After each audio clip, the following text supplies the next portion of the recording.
Hi friends, എല്ലാവർക്കും നമസ്കാരം. ഇപ്പൊ ഞാൻ വീട്ടിലാണ്. ഇപ്പൊ നമ്മളുടെ തിരുവോണമാണ്. തിരുവോണത്തിന്റെ ഉച്ചയ്ക്ക് ഞങ്ങൾ സദ്യ കഴിക്കാനായിട്ടൊക്കെ പോവാണ്. ഇപ്പൊ ഇത്തവണ ഞാൻ തിരുവോണത്തിന് നമ്മുടെ ചങ്ങനാശ്ശേരി മെറീന ഹോട്ടലിൽ നിന്നാണ് ഫുഡ് ഓർഡർ ചെയ്തത്. അപ്പോ ഓണത്തിന്റെ സ്പെഷ്യൽ ഫുഡ് ഞാൻ ഓർഡർ ചെയ്തത് പാഴ്സലാണ്. അപ്പൊ ഞാൻ അത് ഓർഡർ ചെയ്ത് ഞാനിപ്പോ അവിടുന്ന് ഈ പറഞ്ഞ കണക്ക് ഭക്ഷണമൊക്കെ ഞാൻ അവിടുന്ന് പാഴ്സലൊക്കെ വാങ്ങിക്കൊണ്ട് നേരത്തെ മുൻകൂർ ബുക്ക് ചെയ്തായിരുന്നു. 3-4 ദിവസം മുമ്പ് ഞാൻ ബുക്ക് ചെയ്തിരുന്നു. അപ്പോൾ 2 ബോക്സാണ് ഞാൻ ഓർഡർ ചെയ്തിരിക്കുന്നത്. ഇന്ന് എന്റെ ഇളയ സഹോദരി, അതായത് ചേർത്തലയെ കെട്ടിച്ചിരിക്കുന്ന ഷൈനിമോളും അതുപോലെ അളിയനും ഒക്കെ ഇന്ന് വീട്ടിൽ വരും. കാരണം ഞാൻ ഇന്ന് വൈകിട്ട് ഇവിടുന്ന് താജ്മഹൽ കാണാൻ വേണ്ടി പോവുകയാണ്. വൈകിട്ട് ഇവിടുന്ന് വൈകിട്ടത്തെ ഭക്ഷണമൊക്കെ കഴിച്ചിട്ട്, തിരുവോണത്തിന്റെ അന്ന് രാത്രിയിലെ ഭക്ഷണമൊക്കെ കഴിച്ചിട്ട് അപ്പോൾ ഞാൻ ഇന്ന് നമ്മുടെ കൊച്ചി എയർപോർട്ടിലും തിരുവനന്തപുരം എയർപോർട്ടിലൊക്കെ ഫ്ലൈറ്റിന് ഭയങ്കര ചാർജ് ആയതുകൊണ്ട് ഞാൻ കോയമ്പത്തൂർ എയർപോർട്ടിൽ നിന്നാണ് ഫ്ലൈറ്റ് ബുക്ക് ചെയ്തിരിക്കുന്നത്. ഞാൻ നേരെ ആഗ്രയ്ക്ക് പോകും. ആഗ്രയിൽ പോയിട്ട് താജ്മഹലും കാര്യങ്ങളും പിന്നെ അവിടുത്തെ വിശേഷങ്ങളും ഒക്കെ കണ്ടതിന് ശേഷം കാശ്മീർ പോവും. ശ്രീനഗറിൽ പോയിട്ട് കാശ്മീരിലൊക്കെ പോയിട്ട് കാശ്മീരിലെ ആപ്പിൾ തോട്ടവും അതുപോലെ മഞ്ഞുമലയും അങ്ങനെയുള്ള കാര്യങ്ങളൊക്കെ കണ്ട് അവിടുത്തെ സ്ഥലങ്ങളും ഒക്കെ ലേക്കും ഒക്കെ കണ്ടിട്ട് അവിടെ വീഡിയോ ഒക്കെ ചെയ്തിട്ട് തിരിച്ച് വീണ്ടും കോയമ്പത്തൂർ വന്നിട്ട് ബോംബെ വഴി കോയമ്പത്തൂർ വന്നിട്ട് അങ്ങനെയാണ് ഞാൻ തിരിച്ച് വീട്ടിലേക്ക് വരുന്നത്. അപ്പൊ ഞങ്ങൾ അങ്ങോട്ട് പോകുന്ന കാറിലാണ്. കാറ് എയർപോർട്ടിൽ ഇട്ടിട്ട് അങ്ങനെ കയറി പോകാനായിട്ടാണ് ഉദ്ദേശിക്കുന്നത്. തിരിച്ചു വന്നിട്ട് ആ കാറെ കയറി തിരിച്ച് നാട്ടിലേക്ക് വരാനാണ് ഉദ്ദേശിക്കുന്നത്. അപ്പോൾ ഇന്ന് നമ്മള് തിരുവോണം ആഘോഷിക്കാണല്ലോ. അമ്മച്ചി ചതിയും പറഞ്ഞ എല്ലാവർക്കും തിരുവോണ ആശംസകൾ എന്ന് പറയാം. എല്ലാവർക്കും അങ്ങനെ ഞങ്ങളുടെ കുടുംബത്തിന്റെ എല്ലാവരുടെയും പേരിൽ ഞങ്ങൾ തിരുവോണത്തിന്റെ ആശംസകൾ നേരുകയാണ്. എല്ലാ മലയാളികൾക്കും, ലോകമെമ്പാടുമുള്ള മലയാളികൾക്കും ഞങ്ങളുടെ കുടുംബത്തിന്റെ തിരുവോണ ആശംസകൾ നേരുകയാണ്. മലയാളികൾ എവിടെയുണ്ടോ അവിടെ നമ്മളുടെ ഓണം ആഘോഷിക്കും, അല്ലെ? എത്ര ഇതാണേലും നമ്മൾ അവിടെ ഓണം ആഘോഷിക്കും. ഗൾഫിലായിക്കോട്ടെ, വിദേശത്തായിക്കോട്ടെ, ആഫ്രിക്കയിലായിക്കോട്ടെ, ഇനിയും ജർമ്മനി, ഇറ്റലി, ഫ്രാൻസ്, എവിടെയാണേലും, ഇനി ഇന്ത്യയുടെ വിവിധ സംസ്ഥാനങ്ങളിൽ എവിടെയാണേലും, കേരളത്തിൽ എവിടെയാണേലും എല്ലാ മലയാളികളും ആഘോഷിക്കുന്ന, ജാതി മതഭേദമന്യേ എല്ലാവരും ആഘോഷിക്കുന്ന നമ്മളുടെ പ്രിയപ്പെട്ട ഓണം. അപ്പോൾ എല്ലാവർക്കും സമൃദ്ധമായ ഒരു ഓണം ആശംസിക്കുന്നു. അപ്പൊ ഞാൻ ഓർഡർ ചെയ്തത് ഞാൻ കാണിക്കാം കേട്ടോ. അപ്പോൾ ആദ്യമായിട്ട് നമ്മൾ ഇതാണ് ഇലയാണ് കേട്ടോ. അവര് ഇപ്പം ഞാൻ 2 ബോക്സാണ് വാങ്ങിയിരിക്കുന്നത് കേട്ടോ. അതായത് അളിയനും ഒക്കെ വരുന്നുണ്ടല്ലോ. എന്റെ ഇളയ സഹോദരി ചേർത്തലയെ കെട്ടിച്ചിരിക്കുന്ന ഷൈനുമോളും അതുപോലെ ഇളയ അളിയനും ഷൈൻമോളും വരുന്നുണ്ട്. അപ്പോൾ അവർക്ക് വേണ്ടിയിട്ട് കൂടിയാണ് ഫുഡ് ഓർഡർ ചെയ്തിരിക്കുന്നത്. അപ്പോൾ ഇത് ഞങ്ങളിപ്പോൾ ഉച്ചയ്ക്ക് കഴിക്കാൻ വേണ്ടിയിട്ടാണ്. അപ്പൊ ഇത് ഇലയാണ് കേട്ടോ, വാഴയിലയാണ്. വാഴയില സദ്യ കഴിക്കണം. അതാണ് ഓണം. എല്ലാവരും വാഴയില സദ്യ കഴിക്കാൻ നോക്കുക കേട്ടോ. ഓണം വർഷത്തിലൊരിക്കലെങ്കിലും അങ്ങനെ ചെയ്യണം കേട്ടോ. ഇത് 2 ബോക്സാണ് കേട്ടോ. അപ്പൊ അതിൽ ഒരു ബോക്സ് ഇതാണ്. മറ്റേ ബോക്സ് ഞാൻ പൊട്ടിക്കാം. എന്തൊക്കെയുണ്ടെന്ന് നമുക്കറിയാമല്ലോ. 2 ബോക്സാണ്, നമുക്ക് പൊട്ടിക്കാം. അങ്ങനെ രണ്ടാമത്തെ ബോക്സ് ഇതാണ്. ഞാനത് പൊട്ടിച്ചു. എന്തൊക്കെയാണെന്ന് നമുക്ക് നോക്കാം. നമുക്കിതിൽ എന്തൊക്കെയുണ്ട്. ചങ്ങനാശ്ശേരി മെറീന ഹോട്ടലിൽ കേട്ടോ, അതായത് പഴയ KSRTC ബസ് സ്റ്റാൻഡിന്റെ ഓപ്പോസിറ്റ് ഉള്ള ഇതിനകത്ത് പപ്പടം ഉണ്ട് കേട്ടോ. ഓണത്തിന്റെ ഏറ്റവും പ്രധാന ഘടകങ്ങളിലൊന്ന് പപ്പടം കേട്ടോ. പപ്പടമൊക്കെ വറുത്തിട്ട് അവര് പാക്ക് ചെയ്ത് വെച്ചിരിക്കുക. എല്ലാം പാക്ക് ചെയ്ത് വെച്ചിരിക്കുക കേട്ടോ. പിന്നെ ബക്കറ്റിലാണ്, വലിയ ബക്കറ്റിലാണ് ചോറ് വെച്ചിരിക്കുന്നത് കേട്ടോ. ഇതുപോലൊരു ബക്കറ്റിലാണ് ചോറ് വെച്ചിരിക്കുന്നത് കണ്ടോ. ഇതൊരു ബക്കറ്റാണ്. ബക്കറ്റിലാണ് അവർ ചോറ് വെച്ചിരിക്കുന്നത്. ചോറ് വെച്ചിട്ടുണ്ട്. പിന്നെ അതിൻ്റെ അകത്ത് എന്തൊക്കെയുണ്ടെന്ന് എനിക്കറിയില്ല. പഴമുണ്ട് കേട്ടോ. ഒരു ബോക്സിൽ 4 പേർക്ക് അവർ ക്രമീകരിച്ചിരിക്കുന്നെന്ന് തോന്നുന്നു കേട്ടോ. അങ്ങനെ 4 8 പേർക്കുള്ള ഭക്ഷണമാണ് ഞാൻ ഓർഡർ ചെയ്തിരിക്കുന്നത്. ഒരു ബോക്സിന് 2000 രൂപ കേട്ടോ. അങ്ങനെ 2 ബോക്സ് ഞാൻ ഓർഡർ ചെയ്തു. 4000 രൂപയാണ്. അപ്പോൾ ഒരു ബോക്സിൻ്റെ അകത്ത് ഇത് 4 പേർക്കുള്ള ഭക്ഷണം. അപ്പം 4 പഴം വെച്ചിട്ടുണ്ട് കേട്ടോ. 4 ചെറുപഴം വെച്ചിട്ടുണ്ട്. ഞാലിപ്പൂവര വെച്ചിട്ടുണ്ട്. പിന്നെ എന്തൊക്കെയാണ് ഇതിൻ്റെ അകത്ത് ഓണത്തിന്റെ സ്പെഷ്യൽ എന്ന് നമുക്ക് നോക്കാം. ഇതെന്നാണ്? ഇത് നമ്മുടെ എന്താണ് ഇത്? ചക്കവറുത്ത കേട്ടോ. ചക്കവറുത്തതുണ്ട്, പപ്പടം, ചക്കവറുത്തത്, പഴം, പിന്നെ ഇതെന്താണ്? ഉപ്പൊക്കെ ഉണ്ട് കേട്ടോ. ഉപ്പ് വരെ അവർ പാക്ക് ചെയ്തിട്ടുണ്ട് കേട്ടോ. ഉപ്പ്. പിന്നെ ഇതെന്താന്ന് എനിക്ക് മനസ്സിലാകുന്നില്ല. നെയ്യാന്ന് തോന്നുന്നു കേട്ടോ. അതായത് ആന്ന് തോന്നുന്നു, എനിക്കറിയില്ല. എന്തോ ഒരു കറിയായിട്ടാണോ അതോ കറിയണോ. ഇതെന്താണ്? ഏതാണ്ട് കുറച്ച് ഐറ്റംസേ ഉള്ളൂ കേട്ടോ. 4 പേർക്കുള്ളതാണ്. പക്ഷെ കറി കുറവാന്ന് തോന്നുന്നു കേട്ടോ. 4 പേർക്ക് കൂട്ടും. പിന്നെ ചെറിയ തൊടുകറികളായിരിക്കും. എന്നാലും 4 പേർക്കുള്ളതല്ലേ, പാഴ്സലാണ്. അപ്പോൾ അതുണ്ട്.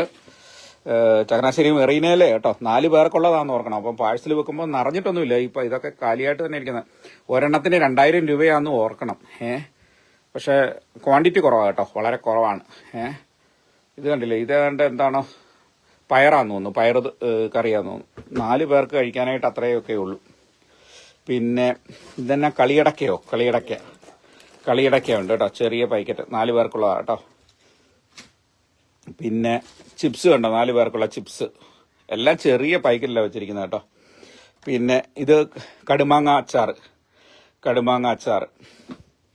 പിന്നെ ഇത് പായസം കേട്ടോ. ഇത് കണ്ടോ, പകുതിയേ ഉള്ളൂ, പകുതി പോലും ഇല്ല, നോക്കണ്ട, ഇത്രേ ഉള്ളൂ. പാക്കിംഗ് ഒക്കെ അടിപൊളിയാണ്, പക്ഷെ സംഭവം കുറവാണ്. 4 പേർക്കുള്ളതാണ്. 2000 രൂപയാണ് ഒരു ബോക്സിന്റെ ചാർജ്. അത്രയും ചോറെന്ന് പറയുന്നത് ഇത്രേ ഉള്ളൂ കേട്ടോ, 4 പേർക്ക് കഴിക്കാനുള്ള ചോറ്.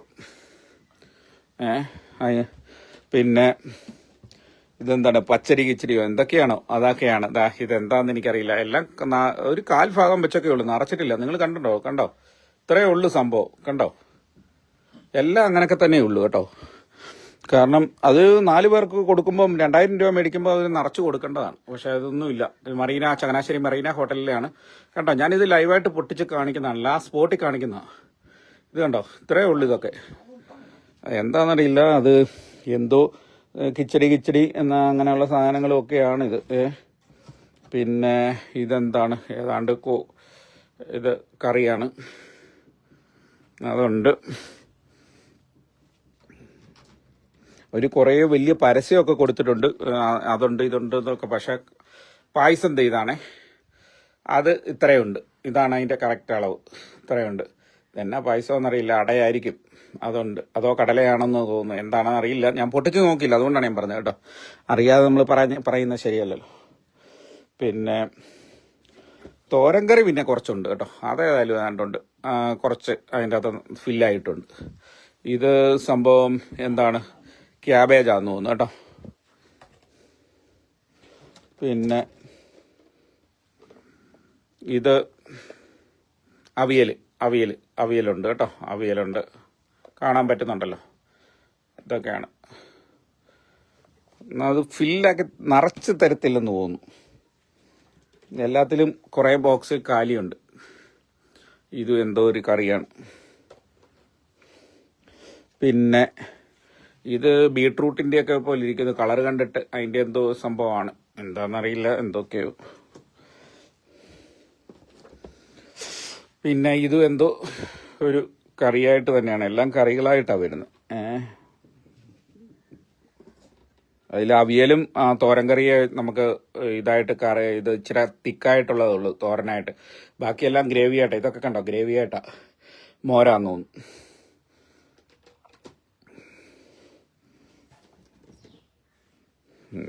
ഇതെന്താണോ, ഇത് വേറെ ഒരു സംഭവം. ഇത് പച്ചമോര് ആണെന്ന് തോന്നുന്നു, ഉറപ്പില്ല. പിന്നെ ഇത് സാമ്പാറാന്ന് തോന്നുന്നു, സാമ്പാർ.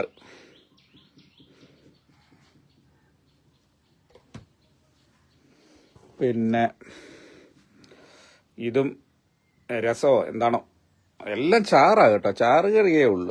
ഈ പറഞ്ഞ കണക്ക് കറികൾ 2 ഞാൻ തിക്നെസ് ആയിട്ട് കണ്ടിട്ടുള്ളൂ, അവിയലും തോരനും അങ്ങനെയൊക്കെയുള്ള. ഇപ്പം നിങ്ങൾ കാണിച്ചതിലുമൊക്കെ കണ്ടില്ലേ, അല്ലെ 1-2 കൂടി വന്നാൽ 3 ഐറ്റമേ ഉള്ളൂ തിക്നെസ് ആയിട്ടൊക്കെ. പിന്നെ ഇത് ഏതാണ്ട് എന്താണെന്നറിയില്ല, എന്തോ ചെറിയൊരു ബോക്സാണ്. പിന്നെ മുളക് കൊണ്ടാട്ടമാണ് ഇതേ, മുളക് കൊണ്ടാട്ടം കണ്ടോ, അതിൽ 5-6 ഉണ്ട്. ഇത് ശർക്കര വരട്ടി കണ്ടോ, എല്ലാം ചെറിയ പാക്കറ്റുകളാണ്. അപ്പം ഇത്രയും സാധനങ്ങളാണ് നമുക്കുള്ളത് കണ്ടോ. ഇതെല്ലാം ഇത്രയേ ഉള്ളൂ. അപ്പം ഞാൻ നോക്കട്ടെ, 1 2 3 4 5 6 7 8 9 10 11 12 13 14 15 16 17 18 19 20 21 22 23 24 25 26 കൂട്ടം ഉണ്ട്, പക്ഷെ 27 കൂട്ടമുണ്ട്. ഇത്രയും സാധനങ്ങളാണ് ഞാൻ കാണിച്ചതൊക്കെ കണ്ടോ. ഇതാണ് പിന്നെ ചോറും കൂടെ 28. അപ്പോൾ ഇത്രയും സാധനങ്ങളൊക്കെയാണ് നമുക്ക് കാണാൻ പറ്റിയിരിക്കുന്നത്. സംഭവം ഞാൻ കഴിച്ചില്ല, എങ്ങനെ ടേസ്റ്റ് ഉണ്ടോ ഇല്ലയോ എന്നൊന്നും എനിക്കറിയില്ല. പക്ഷേ ക്വാണ്ടിറ്റി 4 പേർക്കുള്ള കഴിക്കാനുള്ള ക്വാണ്ടിറ്റി, നമ്മളൊക്കെ അത്യാവശ്യം മലയാളികളൊക്കെ ഓണമാകുമ്പോൾ നന്നായിട്ട് കഴിക്കും, പക്ഷെ അത്രയും ക്വാണ്ടിറ്റി വന്നിട്ടില്ല. എല്ലാം ഫില്ല് ചെയ്ത് വെക്കേണ്ടതാണ്. പക്ഷേ ഇതിന്റെ പായ്ക്ക് ചെയ്യുന്നവര് പെട്ടെന്ന് സ്പീഡിലൊക്കെ വെക്കുന്നോണ്ടൊക്കെ ആയിരിക്കാം. കാരണം ഒരുപാട് പാഴ്സൽ ഞാൻ അവിടെ നിൽക്കുമ്പോൾ തന്നെ അന്ന് ഒരുപാട് ഓർഡർ കണ്ടായിരുന്നു. ഞാൻ പറഞ്ഞില്ലേ, ഈ ഒരു ബോക്സിന്റെ ചാർജാണ് 2000 രൂപ എന്ന് പറയുന്നത്. ഇതുപോലത്തെ 2 ബോക്സ് ഞാൻ മേടിച്ചു. കാരണം ഇളയ അളിയനും പെങ്ങളും ഒക്കെ വരുന്നതുകൊണ്ട് അത്രയും സാധനങ്ങളൊക്കെ മേടിച്ചു.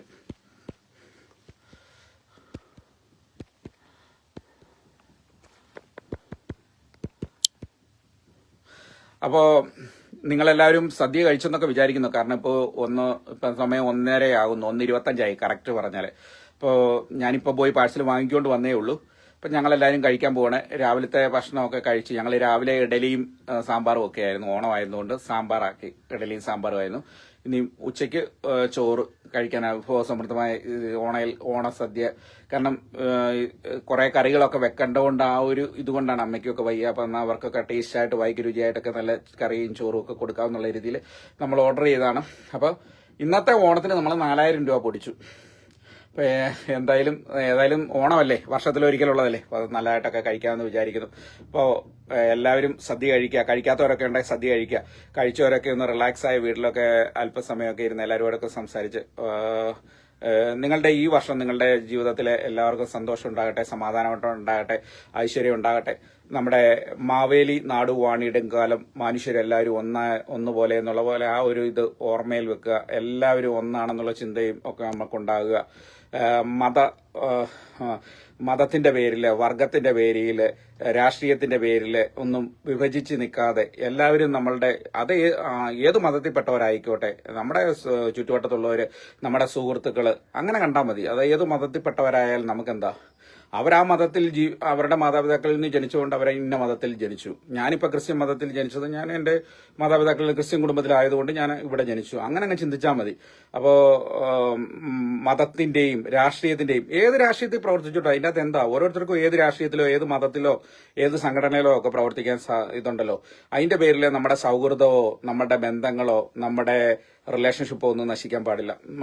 എല്ലാവരും പരസ്പര സ്നേഹത്തോടെ, അതാണ് ഇന്ത്യയുടെ സംസ്കാരം എന്ന് പറയുന്നത്, നമ്മുടെ കേരള സംസ്കാരം എന്ന് പറയുന്നത്.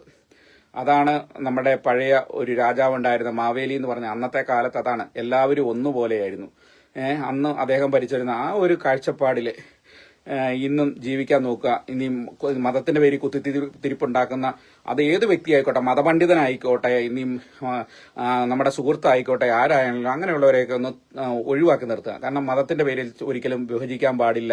അതുപോലെ രാഷ്ട്രീയത്തിന്റെ പേരിൽ വിഭജിക്കാൻ പാടില്ല. ഓരോരുത്തർക്കും അവരുടെ രീതിയിൽ വിശ്വസിക്കാനും പ്രവർത്തിക്കാനും ഒക്കെ, സംഘടനയെ പ്രവർത്തിക്കാനും ഒക്കെ സ്വാതന്ത്ര്യമുണ്ട്. അങ്ങനെ അങ്ങ് ചിന്തിക്കുക. നമ്മൾ അത്രയും ചിന്തിച്ചാൽ മതി. നമ്മളെ എല്ലാവരെയും ചേർത്ത് പിടിക്കുക.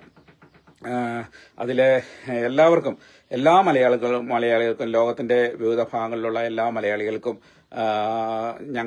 എന്റെയും എന്റെ കുടുംബത്തിന്റെയും പേരിലുള്ള ഓണത്തിന്റെ ആശംസകൾ നേരുകയാണ്. അപ്പൊ നമുക്ക് ചോറുണ്ണാം. ഓക്കെ. അപ്പൊ അച്ചാച്ചി അമ്മയും ഞാനും കൂടെ ഒക്കെ ഓണസദ്യ കഴിക്കാൻ പോവാണ്. അപ്പൊ നിങ്ങൾ കഴിക്കാതെ ആരെങ്കിലും ഇരിപ്പുണ്ടെങ്കിൽ ഓണസദ്യ കഴിക്കുക. എല്ലാവരും ഹാപ്പി ആയിട്ടിരിക്കുക, ഒന്നിച്ചിരുന്ന് കഴിക്കാൻ നോക്കുക. എല്ലാവർക്കും ജീവിതത്തിൽ സന്തോഷവും സമാധാനവും ഐശ്വര്യവും ഉണ്ടാകട്ടെ. നന്ദി, നമസ്കാരം. നിങ്ങളുടെ സ്വന്തം പ്രിയപ്പെട്ട സോണിച്ചൻ 40 ഈ ലൈവ് ഇവിടെ അവസാനിപ്പിക്കുന്നു. നന്ദി, നമസ്കാരം. Thank you.